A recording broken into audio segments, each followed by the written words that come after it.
আসসালামু আলাইকুম। আশা করি আল্লাহর অশেষ মেহেরবানিতে আপনারা সবাই ভালো আছেন।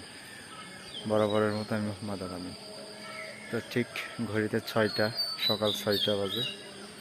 তো ছাদে খাবার দেওয়ার জন্য আসছি, দেখা যাক পাখি আসে কি না। তবে আমার ফেস দেখানোর তেমন ইচ্ছা ছিল না, কিন্তু ইউটিউব কিছু নিয়ম কানুন আছে, সেই কারণে আমার আশা। আপনারা বিরক্ত বোধ করবেন না, মাঝে মাঝে একটু আসতে হবে আর কি। আসসালামু আলাইকুম। দেখা যাক পাখিকে খাবার দিব, তারপর পাখি আসে নাকি অপেক্ষার কথা।